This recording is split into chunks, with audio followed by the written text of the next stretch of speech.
at what's happening, Rex. It's freaking happening. What are we going to do? How about the economy's going to collapse? The submarines are going to turn upside down. The crops are all going to go sterile. A freaking comet, apopsis is going to hit in 2027, 2029, whichever year, I don't know, right? Just list them. There's going to be a nuclear war. There's going to be freaking zombie apocalypse. They're going to release another virus. They're going to go on AI. They're going to have a mark of the beast. They're going to make everyone have to worship a computer. They're going to give everyone robot wives. Okay. Well, like, you know what the solution is? Same exact thing for all of them. The same exact solution applies to all those things. The exact same solution applies to all those scenarios.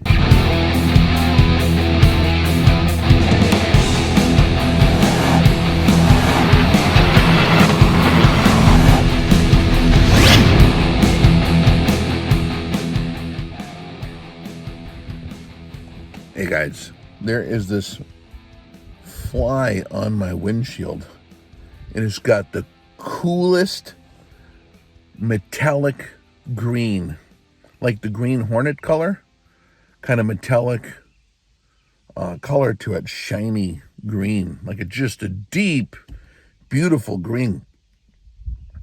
Watching them crawl on the windshield here. That's pretty cool. Rex, what are you smoking over there? See, it's the absence of smoke, guys. It's the absence of the smoke that makes me seem weird to an entire world just huffing and puffing on the propaganda pipe. You know what I think is funny? When people are concerned with, like, the King of America emoting, or when they're concerned about stuff that's been written down that's supposed to happen. You know, it's been on the menu for 3,000 years. And people are worried about the propaganda. And they repeat the propaganda and regurgitate it at each other and vomit the propaganda at each other. What's that? There's a movie from the 80s, maybe? Stand By Me. And one of the frame stories in the movie, this kid tells a story about this fat kid who goes into a barfarama. It's a little gross. It's a little adolescent. But the barfarama where he like force feeds himself all these hot dogs at a pie eating contest or something. And then he starts a barfarama. Everyone starts barfing on each other. It's a funny movie. I think it's Stand By Me. It's a story about these kids who are like on this adventure walking to go find, I can't remember. They're walking down the railroad tracks and it's like the 1950s or 60s. And they're, I think it's a Stephen King story. But I'm thinking of the barfarama. If you guys are familiar with that concept, you could imagine it. That's what I see when you're trying to sit there perfectly happy and clean, and someone comes over and vomits all of their halfway digested propaganda on you. Did you hear about the news? The news said this. Hold on a minute here. I do not need to have that pollute my ears. I don't want to smell it. I don't want to taste it. I don't want it on me. I don't want my kids to see it. And it's not like a piety thing, and it's not like a superiority thing. It's an honest to God. It's like the reality, guys, is there's nothing you or me can do to change what's happening outside my sphere of control. And do you guys realize what my actual sphere of control is? My actual sphere of control for 90% is what I can literally reach with an arm's reach right now. So I can't even reach out. That pickup truck right next to me is beyond my sphere of control because I'm not there now. Now I could get up and walk over there and put a key in it and drive it around. But that would require me, to do something Stuff that's happening beyond the point where you can drive over there and actually fix it is beyond your sphere of control. Now, on a lesser level, less than 10% of my actual sphere of control is people who are bound to listen to me as the leader, like in my house, or maybe close friends that respect my opinion. Maybe some of you guys, I can have a little bit of sphere of influence there, but there's no control. Even with my family, it's not really control. When I speak my voice, it's my influence. And with kids, there's kind of some control elements there sometimes, but like the traction I have is limited in reality to what I can do with my actual hands. And so if stuff is on the TV, in general, you know what that tells me? You don't need stuff in your yard to be on TV because it's in your yard. You can see it with your own two eyes. It's within your walking distance area. But when stuff is happening way the hell over the horizon, way beyond which you could even drive to, they have to propagate it by television signals. So they get a camera, a magical device that films it, puts sound and picture through, converts it into electronic signals, sends it across on multiple towers so they can pipe the crap that's going on somewhere else into your house and convince you that that is in your house. It's only in your house because you turned the switch on. When you turn the switch off, it ceases to be in your house. So, the horrific, terrible, whatever situation, I don't live in LA, so for me, is that useful information at all? Any of it? That only exists to me if I turn it on. And then it doesn't exist when I turn it off. Now it exists, now it doesn't, now I see it, now I don't. Because I'm not driving to freaking California anytime soon. Do you understand the point of what I'm saying?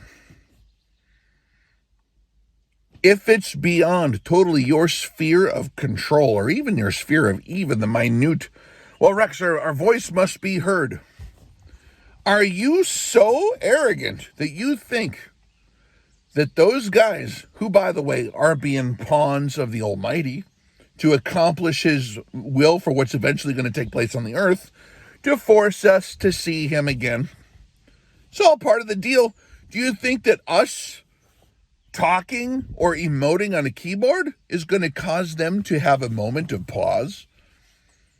If you do, then you're smoking your own pipe smoke. Interesting, huh? So what can you actually control? Because the stuff that you can't control, if you expend like more than a few calories on that stuff, I would not think that you're wise. If you lead others to fear and worry those things by serving those things with their time, if you're a propagator of regurgitated propaganda, and I don't care if it was the podcast you listen to or the 5-star general that's like in your underground movement or whatever, doesn't matter.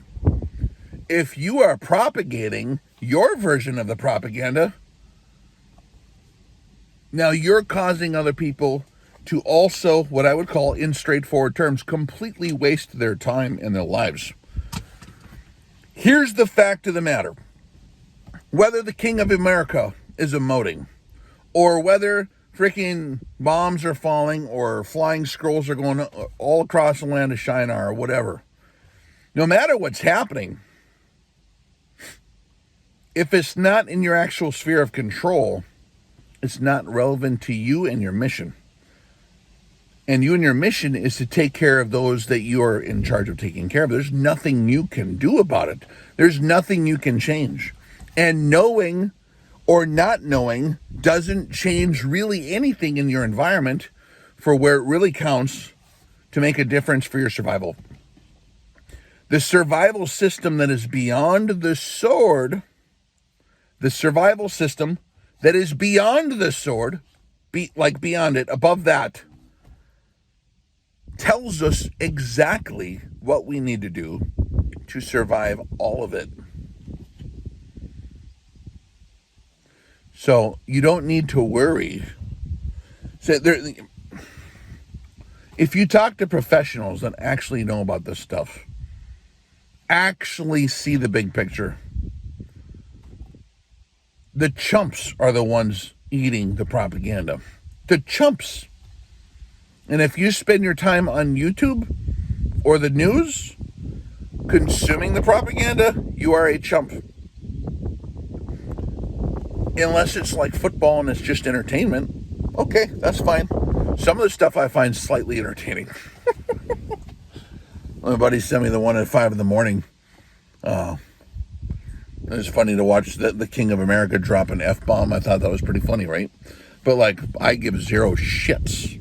I give zero shits about what's going on with that deal. There's nothing I can do to fix it. And the only things that I could do to better prepare for it, I'm already doing them. Why? Because I have a survival system beyond the sword, which is his blueprints of how to live a set-apart life, a life set apart from the risks of Babylon's bullshit.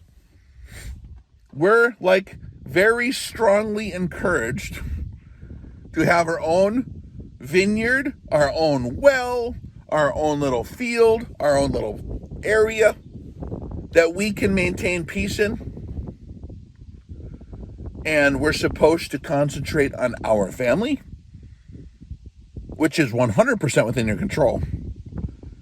And unless that shit is visible on the horizon, it doesn't matter in reality. Even in World War II, that's the way it was. There's a lot of people who farmed through World War II or planted trees through World War II. And the shit went right by them and they just kept farming. If a tank decides to park in your barn, okay, well then you got to move the stuff out of the way. Or if soldiers decide to take over your house, okay, well that sucks. Now you got to go to your neighbors for a while. And if they burn down your house, well then I guess you got to rebuild your house. But like those things are going to happen inevitably one way or the other. Your instructions for how to set up your systems and live are the same exact instructions for any scenario. So let me explain it like this. Rex, is it going to be an earthquake? Or when do you think Iran's going to attack? What about the prophecy from the guy with the black beard, the really curly beard, who like saw the chair land from the skyscraper onto a pine tree in New York City after 9/11, and it's like the blood moons are connected to it, and that means that like Obama was the guy that said this, and now look at what's happening, Rex. It's freaking happening. What are we going to do? How about the economy's going to collapse? The submarines are going to turn upside down. The crops are all going to go sterile. A freaking comet, apopsis is going to hit in 2027, 2029, whichever year, I don't know, right? Just list them. There's going to be a nuclear war. There's going to be freaking zombie apocalypse. They're going to release another virus. They're going to go on AI. They're going to have a mark of the beast. They're going to make everyone have to worship a computer. They're going to give everyone robot wives. Okay. Well, like, you know what the solution is? Same exact thing for all of them. The same exact solution applies to all those things. The exact same solution applies to all those scenarios. It's the survival system greater than the sword. Understanding the Z-axis. What's that? Boy, I don't know. I don't know. People with a lack of training don't know what they actually need to be doing. So what do? They get out their little windows into hell and they put them in front of their face. I got one around here. They get out their little windows to hell and they put them in front of their face like, and they lose their minds, chomping down on the propaganda like, well, I think that there's going to be a battleship. Rex, they're moving their battleships towards Guam. How the hell does that affect me and my survival system? 0%. I'm not going to change one thing that I'm doing today based on a battleship going to Guam or going in the other direction. Rex, you guys want to know something cool? A whole bunch of B-1B, Rockwell B-1B Lancers flew over my house today, and they don't fly over my house. They have a very robust, lovely engine sound. They're flying probably about 20,000 feet. Like, very impressive plane. And even at high altitude, it flew right over my house. Where were they going, Rex? Hell if I know. Unless they start bombing my farm, it has zero to do with what I need to do to survive whatever is going to happen with those planes.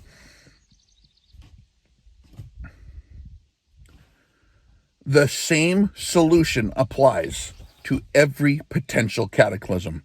By the way, all cataclysms eventually are going to hit at the same time. Haven't you read the book? Yeah, it's called The Apocalypse. So calm down. You know, I hope you guys know by now, that eventually the actual apocalypse will hit. So what are you going to do then? Prepare for all of the things by simply listening to what the blueprints tell you to do in a survival system greater than the sword, that is in ancient writings that have worked for over 4,500 years to keep certain civilizations intact through some of the worst, roughest neighborhoods in the world. Love them or hate them, that system, when implemented, works. I don't care if you like them or not. That doesn't have nothing to do with it working. What is the survival system? It has mostly to do with self-control,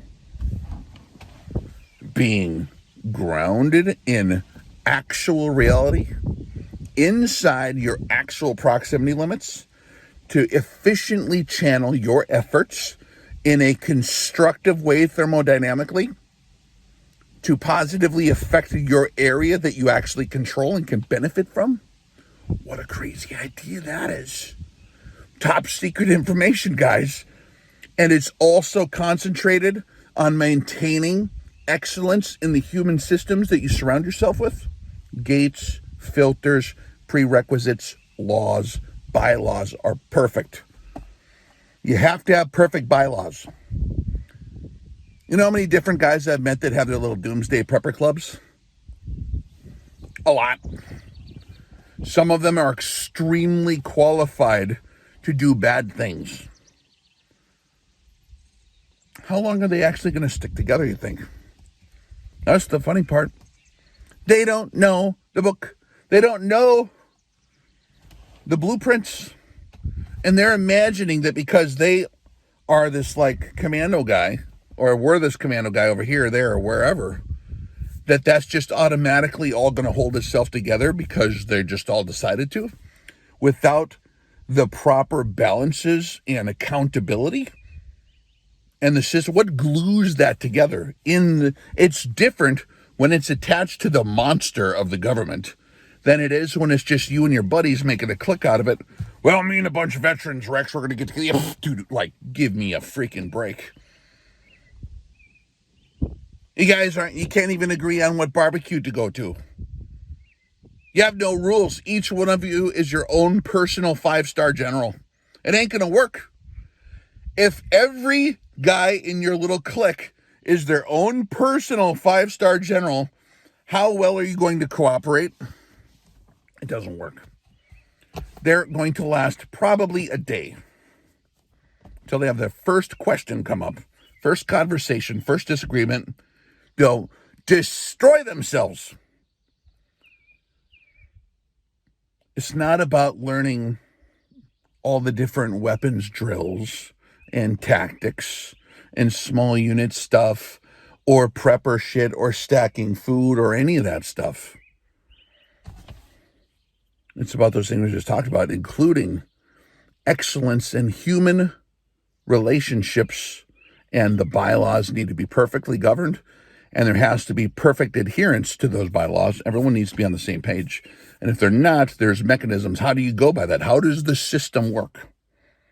The human system because that is your support system for the survival system that's greater than the sword.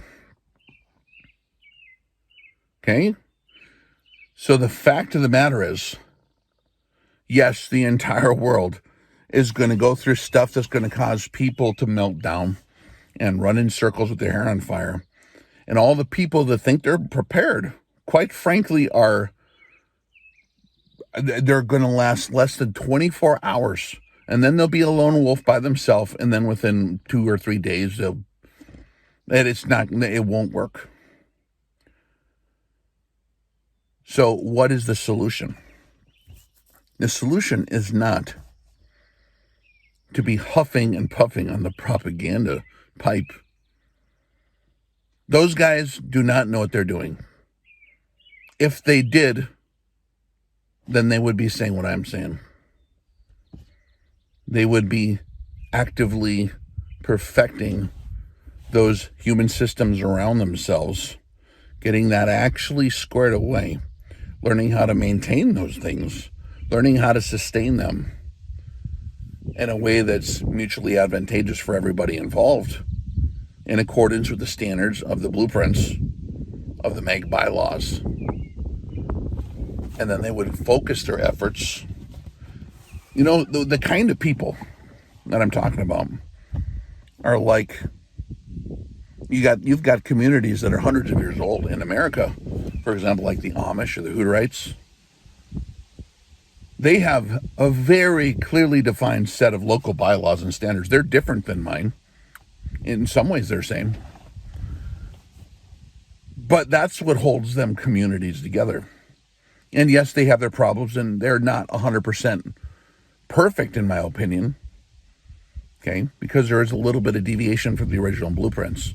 And where those deviations happen is where you see it slip and not work entirely.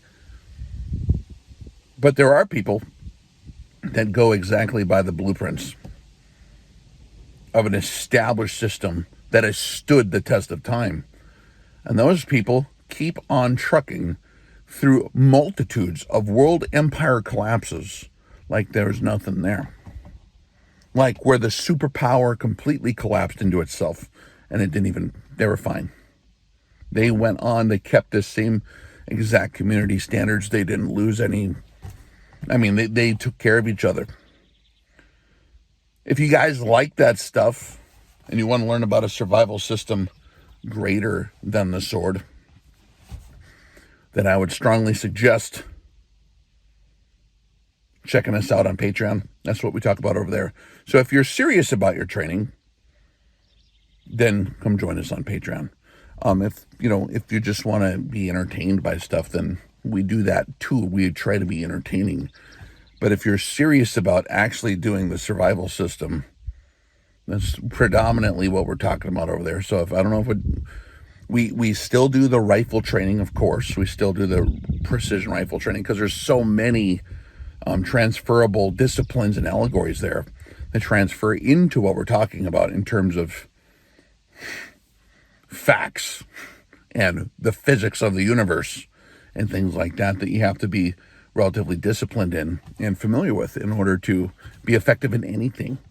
But if you'd like to join us, I will leave a link below, and we'll catch you guys on the flip side.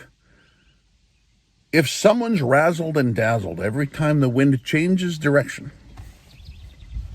if you ever walk by a chicken house, like a chicken coop, right? Like when I walk by my chickens and surprise them, like just all like feathers flying everywhere, they run in circles, or like, if you encounter people who act like that every time the latest headline pops up, that's what they call an indicator that they're like one of those chickens in the chicken coop. Like they're fenceless. They don't know what to do. They're scared. They have so there's your indicator. Do not be flustered by any of that. In fact, it's against the bylaws of that survival system we're talking about to even slightly be worried about it, because when you adhere to this system, it's actually, in reality, irrelevant. All that stuff to me is irrelevant. Oh, you hear that? There's another one. Another B1B Lancer. You know, the ones with the black tips, just for entertainment value, the ones with the black tips are the nuclear ones where they didn't weld the bulkheads in the middle of them. I talked to a pilot of a B1B. So the other ones, I think they have the red nose on them. Those are like the post-ban 1990s era Colts with like the receiver block in them. So they welded stuff in there so they couldn't put a nuke in there. It wouldn't fit, right? Yeah, it's funny. So, but I'm not worried about that stuff at all. And nor do you need to be. If you find yourself anxious, there's no need for that. There is no need for that at all. And when you find people that are actually connected to the real deal, the real survival system, they're not going to really care about that stuff that you're scared about. That fly that was on the windshield, to me, was a bigger deal for me today than whatever crazy stuff is going on abroad through the television tubes. I do not care. It's not in my yard. It doesn't matter. And I picked a decent spot to live. It's pretty safe. Right? The wise man sees the danger and removes himself from it. You know, that's part of that system. Stuff like that is kind of helpful to know. Right? I love you guys, but do not be flustered. And if you got your nose in your not so smartphone all day, trying to keep on the latest developments so that you can get more flustered in the chicken coop, then you really need more training. And that's what we're here for. You don't need to feel bad about it. It's okay. We were all there. I was there not that long ago, a few years ago, man. Like, we all fall into it when we lose perspective and when we lose that ability to see the reality deeply of how stuff actually works. When we live by what he told us to do and don't step into the giant bear traps, life is easy, and it is a good thing. And it's the same way you would live to prepare for the end of the world as the way you would want to live every day anyways with your kids. Like enjoying a walk to check on your trees in your garden, enjoying taking care of the animals, enjoying hanging out with your friends. You are commanded to party with your friends. I mean, like, so all the instructions are there. So join us if you find this uplifting. You guys have an excellent day, Rex. Hey, you. Yes, you. Mr. Rex has reprogrammed me, your loving Babylonian rectangle of death, to wake you up and snap you out of your beast system-induced trance.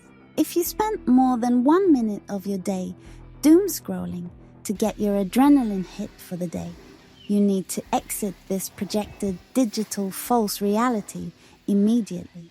Invest a wise 83 cents per day of mere pocket change into expanding your horizons into realms unseen in our generation. Leave the chaos pimps of the praposphere behind and get off of the X of their poisonous propaganda before it's too late. The clock is ticking. Life is too short to hold anything back. Learn to simmer down and be quenched by the waters of ancient time, proven wisdom and instruction. Learn to see for the first time the deeper, more meaningful reality that everyone else missed. Wipe your old operating system clean and embrace the true blueprints of life. Learn the difference between projected peacocking and true strength. Experience authentic levity in the face of the world's worst tyranny and laugh in the face of Babylon's most miserable party poopers. If you sense there is infinitely more to life than just consuming and excreting what has been force-fed to you, VSL is the club for you. If you sincerely can't afford 83 cents per day, then get off of the computer immediately and rethink your life. Connect to the untapped well of fortitude that others can't find. Help yourself so you can truly help those you love. Note, VSL materials may be rated R for reality, unfiltered metaphors, and unedited face-melting veritas. We pull no punches, and we smash Babylon's most sacred idols with ferocity. If you are capable of securing this VSL level bandwidth for less than the cost of that nasty cheap gas station coffee you bought on your way to work, maybe we'll catch you on the flip side.